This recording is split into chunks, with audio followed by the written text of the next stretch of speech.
السلام عليكم ورحمة الله تعالى وبركاته. الحمد لله رب العالمين والعاقبة للمتقين والصلاة والسلام على أفضل الأنبياء والمرسلين وعلى آله وأصحابه وأزواجه وذرياته وأهل بيته وأتباعه أجمعين. أما بعد فقد قال الله تعالى في القرآن العظيم وفي الفرقان الحميد: وإن تصبروا وتتقوا لا يضركم كيدهم شيئا إن الله بما يعملون محيط. صدق الله العلي العظيم. قال نبينا صلى الله عليه وسلم: واعلم أن الأمة لو اجتمعت على أن ينفعوك بشيء لن ينفعوك إلا بشيء قد كتبه الله لك. وصدق رسول الله صلى الله عليه وسلم. எல்லா புகழும் புகழ்ச்சியும் ஏக இறையோனாகிய வல்லோன் அல்லாஹ்வுக்கு சுப்ஹானஹு வ தஆலா ஒருவனுக்கே உரித்தாகட்டுமாக. அவனது இறுதி தூதர் ஹாத்தமுன் நபி முஹம்மதுன் ஸல்லல்லாஹு அலைஹி வஸல்லம் அன்னவர்கள் மீதும் அன்னாரது வாழ்க்கை வழிமுறைகளை தங்களது வாழ்வின் எல்லா நிலைகளிலும் கடைபிடித்து வந்த உத்தம சத்திய சஹாபாக்கள், தாபிஈன்கள், தபஉ தாபிஈன்கள், அக்தாபுகள், அவுலியாக்கள், நல்லோர்கள், நாதாக்கள், மேலும் உலகளாவிய முஸ்லிம்கள், குறிப்பாக நம் அனைவர்கள் மீதும் வல்லோன் அல்லாஹுவின் அன்பும் அருளும் என்றென்றும் நிறைவாக உண்டாவதாக. ஆமீன். அன்பிற்குரிய அல்லாஹ்வின் நல்லடியார்களே, பொதுவாகவே உலகம் அது சுழன்று கொண்டே இருக்கின்றது. உலகத்தின் சுழற்சியில் காலங்களின் மாற்றங்களில் மனித வாழ்க்கையும் கண்டிப்பாக ஒவ்வொரு நாளும் மாறிக்கொண்டே இருக்கின்றது. காலத்தின் மாற்றங்களில் மாறாதது என்பது குறைவுதான், ஆனால் மாறக்கூடிய நிகழ்வுகள் மிக மிக அதிகம். அப்படி அல்லாஹ் ரப்புல் ஆலமீன் காலங்களில் ஓட்டங்களில் மாற்றி அமைக்கப்படாத சில விஷயங்களாக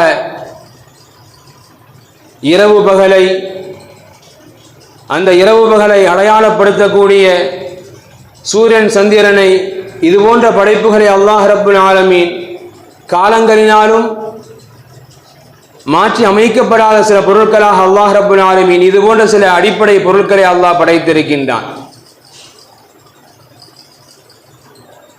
அதுபோன்றுதான் அல்லாஹ் ரப்புல் ஆலமீன் திருமறையின் வாயிலாக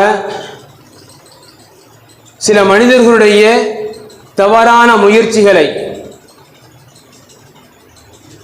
அந்த முயற்சியும் அதுவும் எத்தனை காலங்கள் மாறினாலும், எத்தனை தலைமுறைகள் மாறினாலும் அவர்களுடைய அந்த இயல்பு, அந்த தன்மை அவர்களிடத்திலிருந்து ஒருபோதும் மாறாது என்பதாக அல்லாஹ் திருமறையின் வாயிலாக இந்த உலகத்திற்கு அல்லாஹ் அழுத்தமாக சொல்லித்தரக்கூடிய பதிவு.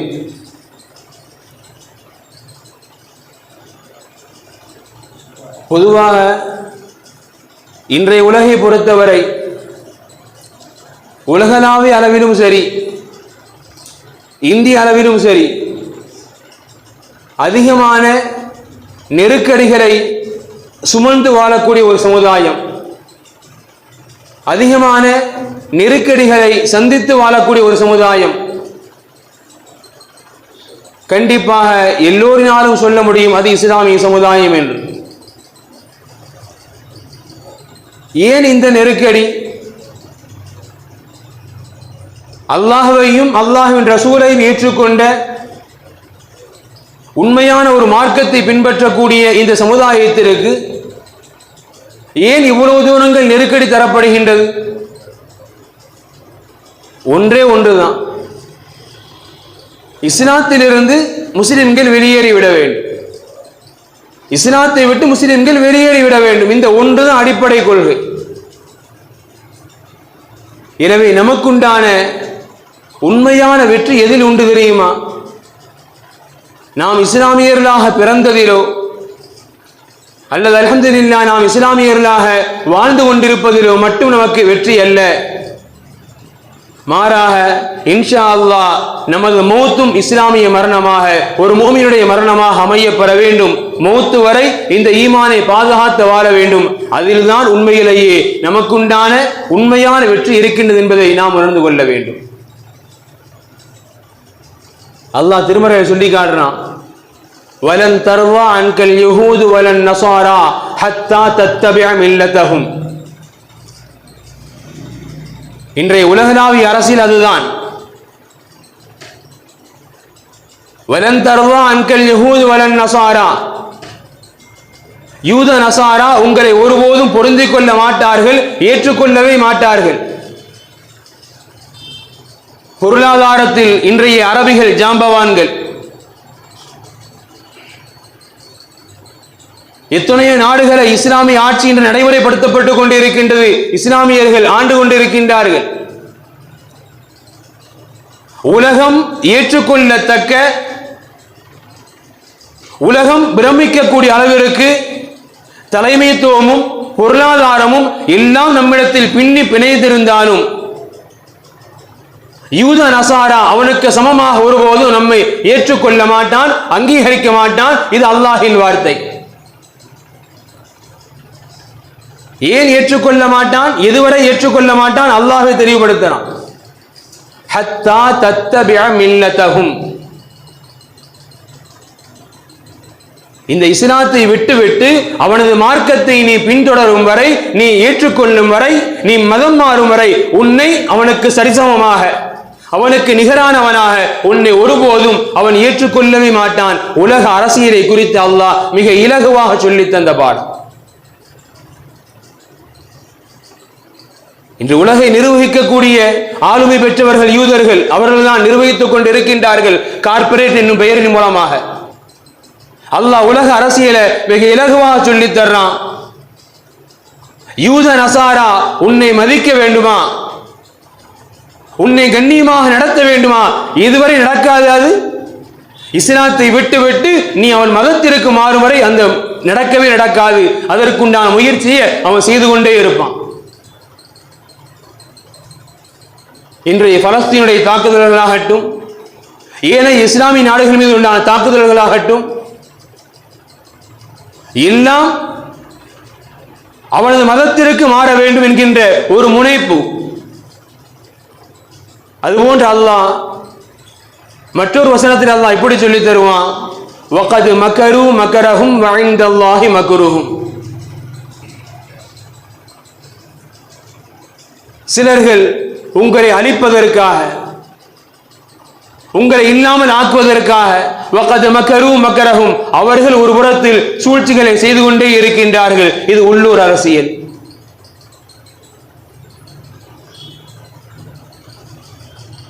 ஆக இந்த இஸ்லாத்தின் மீது உண்டான தாக்குதல் என்பது, இந்த இஸ்லாத்தின் மீது உண்டான அடக்குமுறைகள் என்பது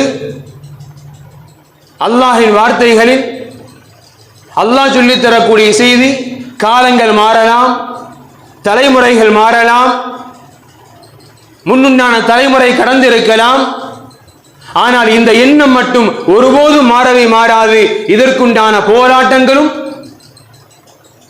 இதற்குண்டான ஆதிக்க சக்திகளும் தொடர்ந்து நடந்து கொண்டே இருக்கும் என்பதை அல்லாஹ் ரப்பல் ஆலமீன் தனது திருமறையின் வாயிலாக இந்த உம்மத்திற்கு அல்லாஹ் சொல்லித் தரக்கூடிய செய்தி.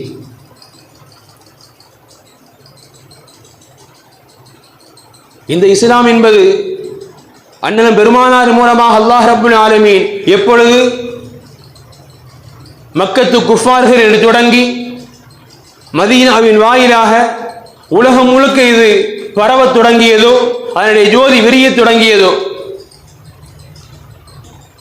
மக்காவில் இஸ்லாமியர்கள் இருந்தார்கள், அடையாளம் தெரியாமல் இருந்தார்கள். இஸ்லாமியர்கள் இருந்தார்கள், இஸ்லாமியர்கள் என்கின்ற அடையாளம் தெரியாமல், அடையாளத்தை வெளிப்படுத்த முடியாமல் இருந்தார்கள். அங்கிருந்து அல்லாஹின் உத்தரவு மதீனா நகருக்கு பயணம்.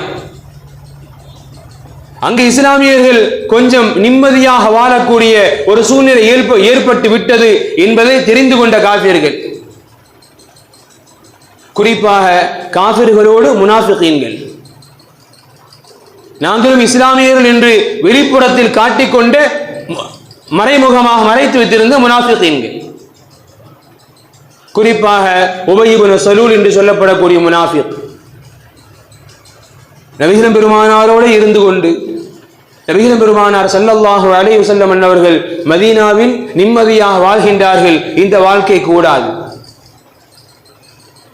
குறிப்பாக அவுஸ் ஹஸரஜ் என்னும் கோத்திரத்தை இனிமேல் நாம் நம்முடைய சொல்லுக்கு அடிபணியை வைக்கலாம் என்கின்ற ஒரு கனவில் இருந்து கொண்டிருந்த உபய் இப்னு சலூலுக்கு அவுஸும் ஹஸரஜும் அண்ணனும் பெருமானாரை பின்பற்றி இஸ்லாத்திற்கு வந்துவிட்ட பொழுது, அவன் கொண்டிருந்த கனவும் சிதைந்து விட்ட பொழுது உபய் இப்னு சலூலுக்கு அதை பொறுத்துக் கொள்ள முடியவில்லை. எனவே மதீனாவை சுற்றி இருக்கக்கூடிய யூதர்களிடம், மக்காவில் இருக்கக்கூடிய காஃபிர்களிடம் தொடர்ந்து செய்திகளை சொல்லிக்கொண்டே இருந்தான்.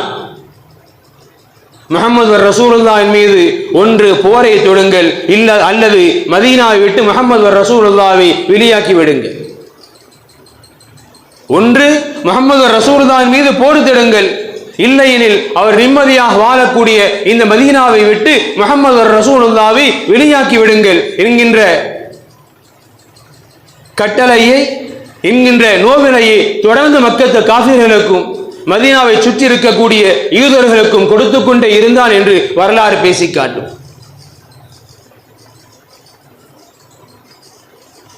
அண்ணன் பெருமானாருடைய காலகட்டம் வரலாறுகளில் நீண்ட பக்கங்களுக்கு சொந்தமான வரலாறு தபூக் போருடைய வரலாறு. இஸ்லாத்தில் நிறைய போர்கள், அதில் குறிப்பாக நபிகள் பெருமானார் கலந்து கொண்ட போர்கள் சிலது. அப்படி நபிகள் பெருமானார் கலந்து கொண்ட போர்களில் தபூக் நிறைய பக்கங்களுக்கு சொந்தமான வரலாறை கொண்டது. அல் குர்ஆன் கூட கிட்டத்தட்ட அரை ஜுஸுடைய வரலாறை சிறுக சிறுக அதனுடைய முக்கியத்துவங்களை எடுத்து எடுத்து பேசி காட்டு. அந்த வரலாறு நீண்ட வரலாறு. தபூக் போர் ஒரு இக்கட்டான சூழ்நிலையில் நடைபெற்ற ஒரு போர். அந்த போரின் மூலமாகத்தான், அந்த போரின் பின்னணியில் தான் அல்லாஹ் ரப்புல் ஆலமீன் நபியே நாயகமே, உங்களோடு இருப்பவர்களில் யார் உண்மை முஸ்லிம்கள், யார் முனாஃபிகீன்கள் என்று அல்லாஹ் அடையாளப்படுத்திய போர் இந்த தபூக்குடைய யுத்தம். தபூக் யுத்தம் கிளம்பினாங்க, கிளம்பி சென்றார்கள், போர் ஆரம்பித்தது, போர் நடைபெற்றது, போர் நடைபெற்று முடிந்தது, நடைபெற்று முடிந்து மீண்டும் நபிகள் பெருமானார் மதீனாவிற்கு திரும்பிட்டான். கிட்டத்தட்ட 1 மாதங்களை கடந்த ஒரு பயணம். போர் முடிந்து நபிகள் பெருமானார் திரும்பி விட்டார்கள், திரும்பி வந்து விட்டார்கள், வெற்றியோடு திரும்பி விட்டார்கள் என்று செய்தியை கேள்விப்பட்டதும் நபிகள் பெருமானாருக்கு வாழ்த்தை பரிமாறிக்கொள்கின்றேன் என்கின்ற பெயரில், அல்லது தான் இந்த போரில் கலந்து கொள்ள முடியாததற்கு ஏதேனும் ஒரு காரணத்தை கூற வேண்டும் என்கின்ற பெயரில் கலந்து கொள்ள முடியாத நிறைய முனாஃபிகீன்கள் அண்ணன் பெருமானாரை சந்திக்க வந்தார்கள். அவர்களில் சில சஹாபாக்களும் உண்மை முஸ்லிம்களும் இருந்தார்கள். அந்த உண்மை முஸ்லிம்கள் பொய் சொல்லவில்லை, உண்மையை ஒப்புக்கொண்டார்கள். அல்லாஹ் ரப்புல் ஆலமீன் அண்ணன் பெருமானாரின் மூலமாக தண்டனையாக அவர் உணர்ந்து கொண்டக்கூடிய ரீதியில் சில விஷயங்கள் அல்லாஹ் அவங்களுக்கு தண்டனையாக அல்லாஹ் கொடுத்தான். அது என்னன்னு சொன்னா, போர்ல கலந்து கொள்ளவில்லை. எனவே அந்த சஹாபாக்களோடு, அந்த 3 சஹாபாக்களோடு இஸ்லாமியர்கள் யாரும் இனிமேல் பேச்சுவார்த்தை கூடாது, யாரும் எந்த தொடர்பும் வைத்துக் கொள்ளக்கூடாது. சில நாட்களுக்கு பிறகு அவருடைய மனைவிமார்கள் கூட அவர்களிடத்தில் பேசக்கூடாது, அவருடைய இல்லங்களை காலி செய்துவிட்டு தாயுடைய வீட்டிற்கு சென்று விடட்டும். இது போன்ற அல்லாஹ்வுடைய உத்தரவு கொஞ்சம் கொஞ்சமாக இறங்கியது. இதில் சஹாபாக்கள் பிரபலியமான சஹாபி அண்ணன் பெருமானாரோடு அதிகம் நெருக்கம் பெற்றிருந்த சஹாபி கஅப் பின் மாலிக் ரலியல்லாஹு அன்ஹு அவர்களும் ஒருவர். கஅப் பின் மாலிக் ரலியல்லாஹு அவர்களும் போரில் கலந்து கொள்ளாமல் அல்லாஹ்வுடைய தண்டனை குறித்தானவர்கள், அல்லாஹ்வுடைய கண்டிப்பிற்கு குறித்தானவர்கள். இப்ப இந்த விஷயத்தை கேள்விப்பட்ட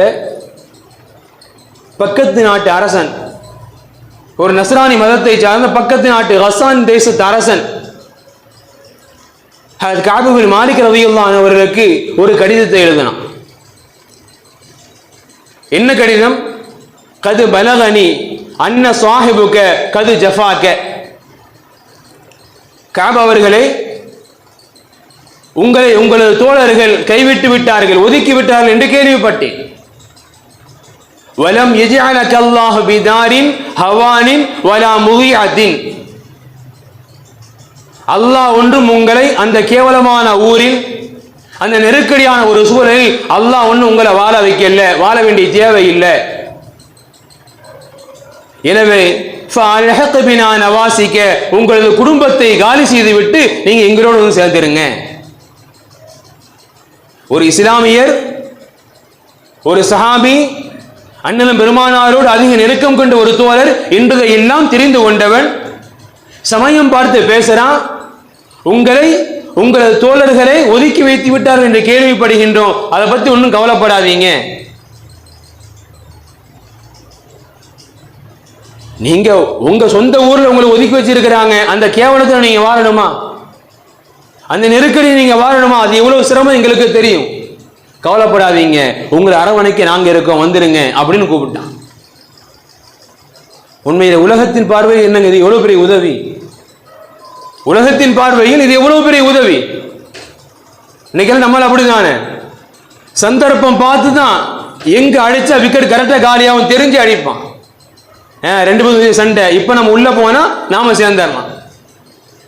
அந்த மாதிரி கஸ்ஸான் தேசத்து அரசன் சொன்னான், இவரை இப்ப கூப்பிட்டா கரெக்டா இருக்கும், நம்ம மதத்துக்கு இழுத்தரலாம் என்கின்ற ஒரு நினைப்பில கடிதம் எழுதினான்.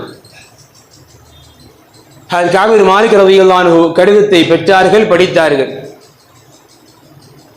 படித்தவுடன் இதை தனக்கு கிடைத்த பொன்னான வாய்ப்பாக கருதவில்லை, மாறாக மிகப்பெரிய முசீபத்தாக, தனது ஈமானுக்குண்டான முசீபத்தாக கருதி அந்த கடிதத்தை கிழித்து நெருப்புல போட்டான்.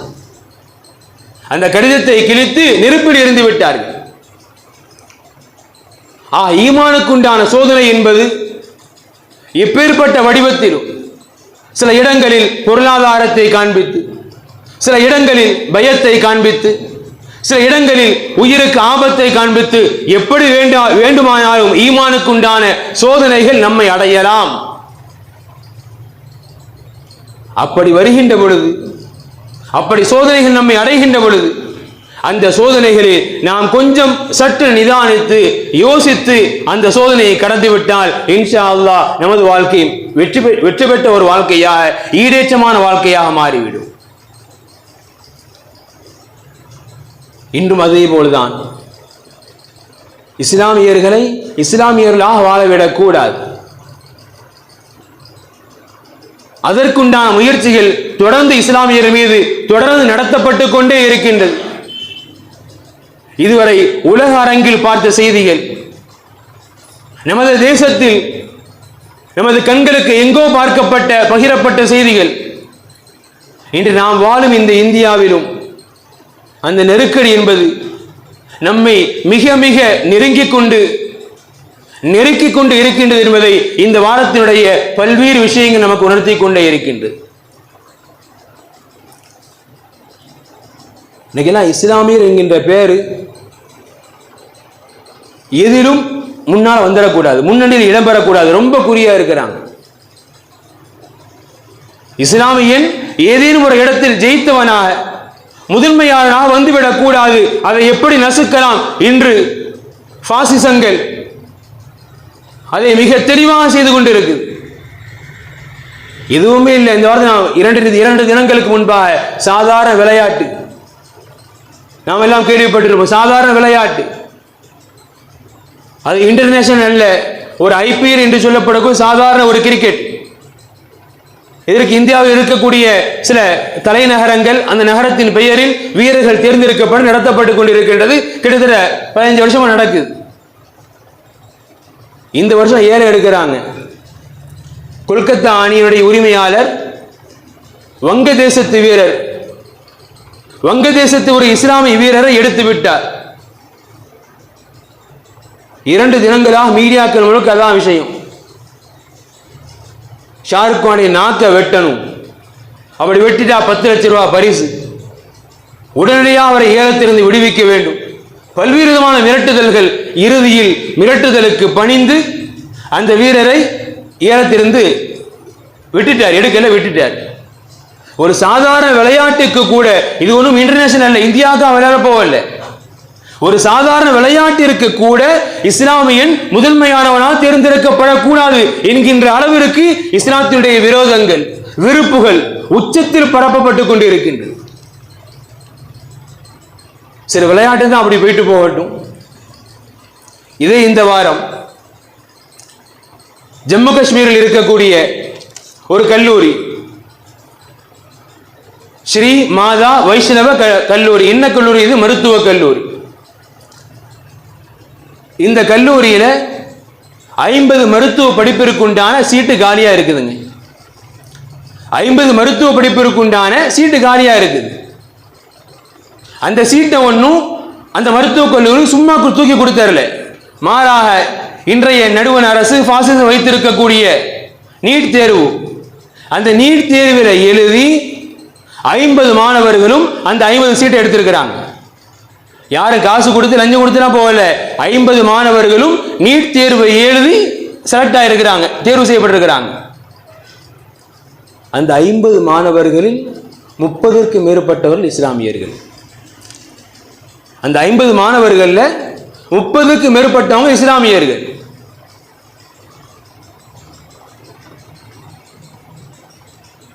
உடனே கொதித்திருந்து விட்டார்கள், கொடியை தூக்கிட்டாங்க. மிகப்பெரிய போராட்டம். வைஷ்ணவ தேவி கல்லூரி எங்களுடைய சாமியுடைய பேரில் இருக்குது.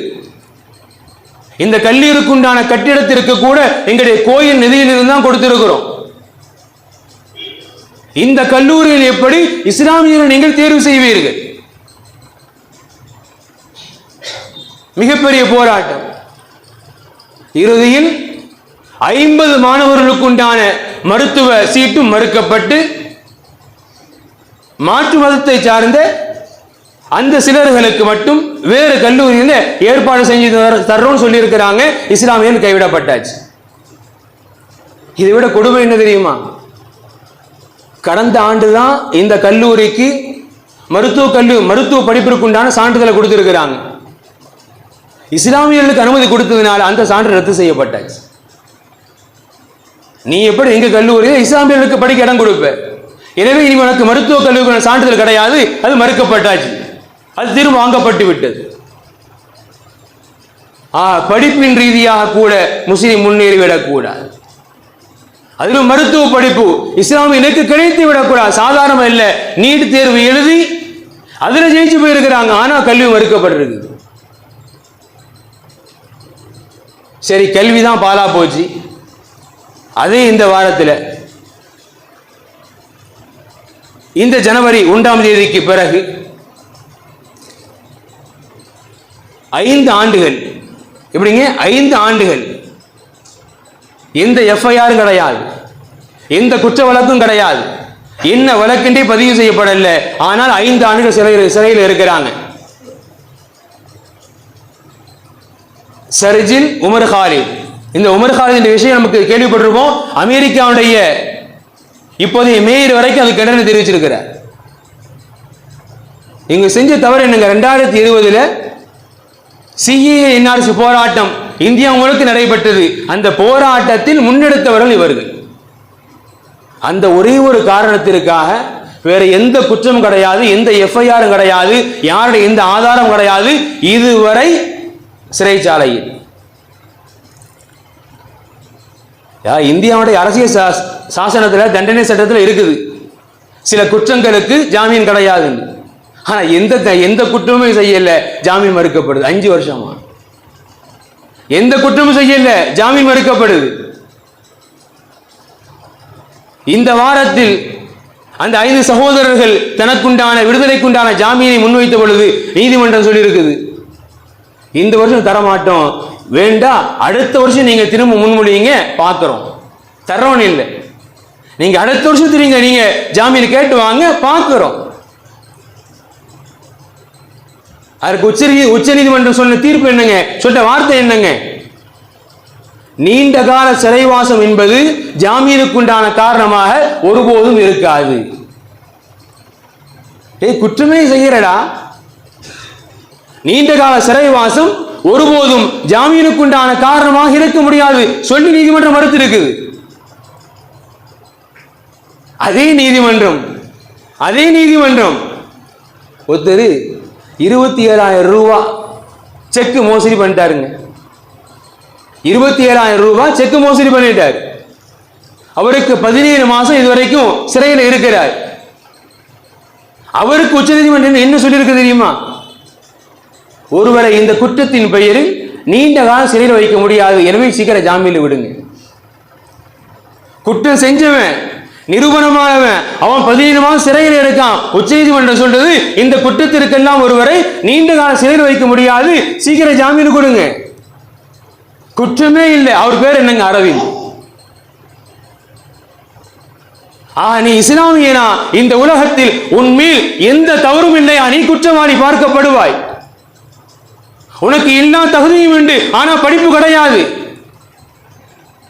உனக்கு எல்லா தகுதியும் இருக்கு, ஆனா நீ முதல் இடத்துக்கு வந்துவிடக் கூடாது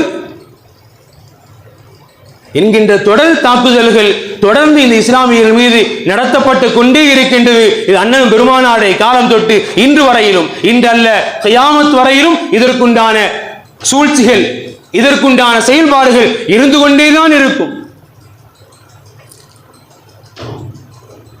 அல்லாஹ் நமக்கு நிறைய உத்தரவாதங்கள்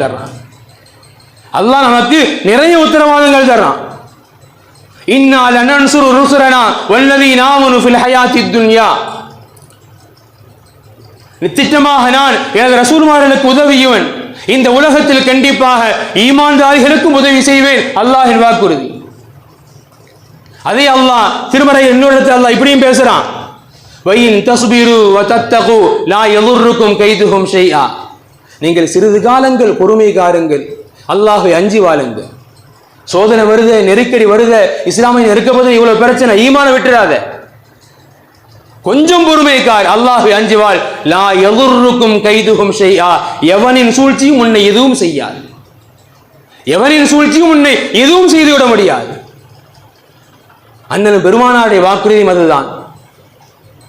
உங்களுக்கு எதிராக ஒட்டுமொத்த சமுதாயமும் ஒட்டுமொத்த உலகமும் சேர்ந்து உங்களுக்கு ஒரு சூழ்ச்சியை செய்ய நினைத்தால் அல்லாஹ் நாடாமல் அது உங்களை ஒருபோதும் அணுகிவிடார். அன்பிற்குரிய அல்லாஹ்வின் நல்லடியார்களே, இன்று நாம் காணக்கூடிய இந்த சூழ்ச்சிகள், எதிரிகளுடைய திட்டமிடல்கள் இன்று நடப்பதல்ல. கண்டிப்பா இஸ்லாத்தின் ஆரம்பத்தில் இருந்து இன்று மட்டுமல்ல, கியாமத் வரை நடந்து கொண்டேதான் இருக்கும். அந்த சோதனைகளில் நாம் நமது ஈமானை இன்னும் திறம்பட, இன்னும் மேம்பட, இன்னும் உறுதியாக அமைத்துக் கொண்டால் அல்லாஹின் உதவியை நம்மால் இலகுவாகவும் விரைவாகவும் பெற்றுக்கொள்ள முடியும் என்பது அல்லாஹின் வாக்குறுதி. அல்லாஹின் உதவி பெறக்கூடிய நல்ல ஈமான்தாரிகள் அல்லாஹ் நம் அனைவரை வாழச் செய்வானாக. வாஹிர் தஅவாஹும் அல்ஹம்துலில்லாஹி ரப்பில் ஆலமீன். அஸ்ஸலாமு அலைக்கும் வரஹ்மத்துல்லாஹி தஆலா வ பரகாத்துஹு.